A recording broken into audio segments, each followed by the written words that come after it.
Numbers are constantly being offered up in statistics as to how many millions of unborn babies are being aborted in America every year. Many people only think of the pregnancies being ended months into the baby's development, or even worse, when the baby is fully developed. However, if life in fact begins at conception, countless more unborn lives are ended every day using birth control methods that prevent implantation. As a college-age female, I'm interested in learning about different types of birth control and how these types work. I take it as a very personal responsibility to learn from various sources about how different types of birth controls work so I don't make any regrettable mistakes in my future as a married woman. As a Christian woman who will in the next few years face decisions about what kind of birth control to use, I wish to share what I've found out in the small amount of research that I've done with an audience of women who are in my same predicament. First of all, it is important to be aware of the fact that countless unborn children are killed every day in hospitals and abortion clinics around the country.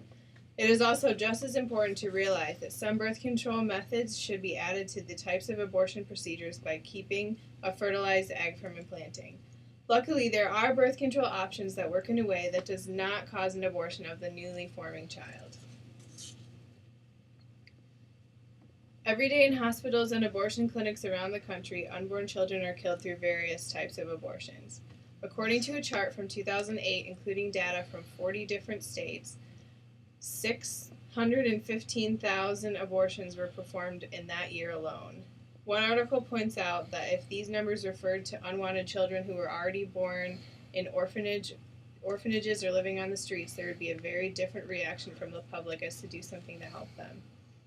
Aside from these abortive procedures, a few types of birth control methods should still be considered types of abortion because instead of preventing an egg from being fertilized, they prevent the already fertilized egg growing into a fetus from implanting.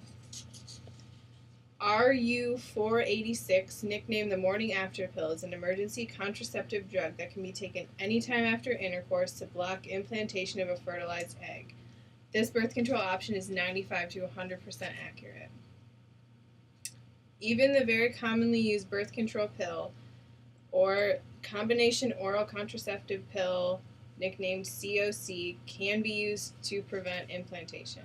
The main function of this pill is to prevent ovulation, which is fine, but as a backup, there's another hormone in the pill as well that affects the uterine lining and makes it an unfavorable environment for the fertilized egg. There are birth control options that prevent fertilization and eliminate the risk of abortion. Lunel is a monthly injection that prevents a hormone known as LH from secreting, and this blocks the hormone in ovulation. This is very effective in preventing pregnancy. Using an intrauterine device that does not cause an abortion of a fertilized egg can also be effective. The most common type of IUDs in the U.S. is Paragard, which can be left in the woman long term and produces a hostile environment towards sperm and prevents pregnancies. These IUDs have low as a 1% failure rate. Especially as a Christian woman, it is extremely important that we are responsible with our family planning methods. Abortions in America are a horrible reality, and in order to ensure that we avoid them at all costs, birth control methods are important. Morning after pills and some common COC pills should be avoided, and things like the IUD type methods are much safer. In closing, I would like to challenge you to remember how essential it is that we are extremely careful in our birth control choices in order to do everything we can to protect the most fragile and precious form of human life.